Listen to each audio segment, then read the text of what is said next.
আর কেন এলাম তবে আমি বলছি তো, বলুন মা। ওরে রাজা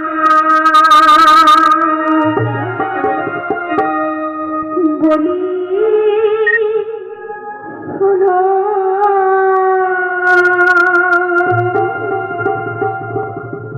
আমার বচন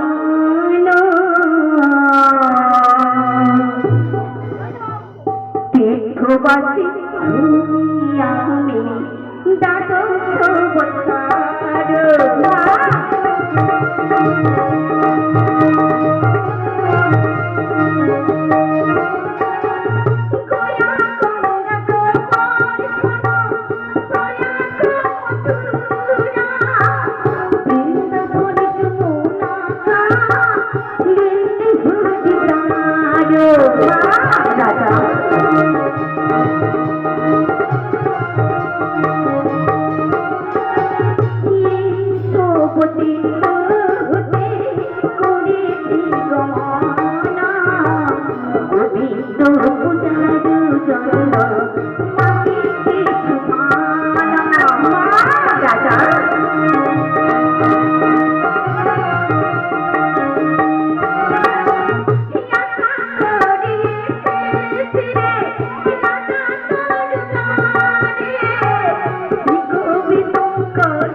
এবার আমি গোবিন্দ সেবার জন্য আপনার কাছে কিছু ভিক্ষা চাইছি। ঠিক আছে মা, আপনি একটু অপেক্ষা করুন। মন্ত্রী, মন্ত্রী, আদেশ করুন মহারাজ, আপনি আমায় আদেশ করুন। ওগো মন্ত্রীবর, আমার রাজসভার মাঝে এই বৃদ্ধ ব্রাহ্মণীর মা এসেছেন। তিনি গোবিন্দ সেবার জন্য আমার কাছে কিছু ভিক্ষা চেয়েছে। তুমি আমায় কিছু ধনরত্ন এনে দাও, আমি তাকে দান করতে চাই। ঠিক আছে মহারাজ, আমি এক্ষুনি এনে দিচ্ছি।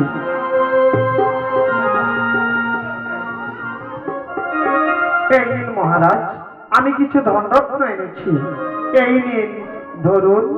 দাদা মন্ত্রী, আমার হস্তে দাও। আমি এখন আসি মহারাজ, আমি এখন আসি। তাই এসো মন্ত্রী, তাই এসো।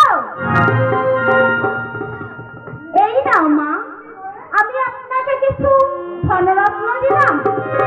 আপনি এক মনে এক ধ্যানে ওই গোবিন্দের সেবা করুন মা, ওই গোবিন্দের সেবা করুন। আচ্ছা রাজা, তুমি তো আমায় ধনরত্ন দিলে। হ্যাঁ দিলাম, কিন্তু তোমার কোনো পুত্র কন্যা দেখছি না। মা কই, কোথায় তারা?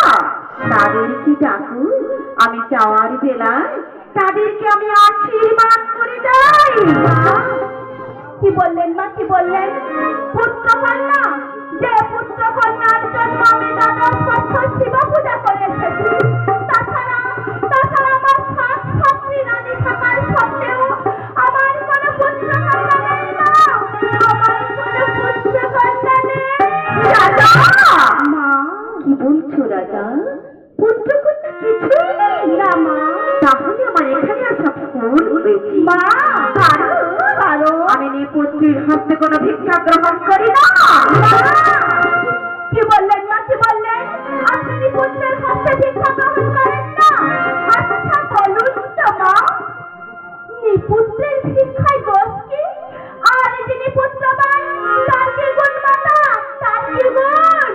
শোনো রাজা, শোনো রাজা বলি শোনো, আমার বচন আমার বচনা।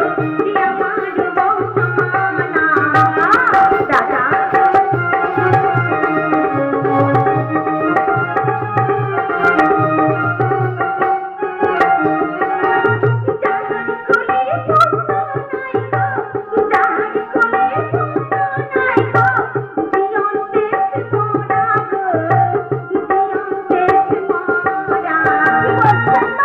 রাজা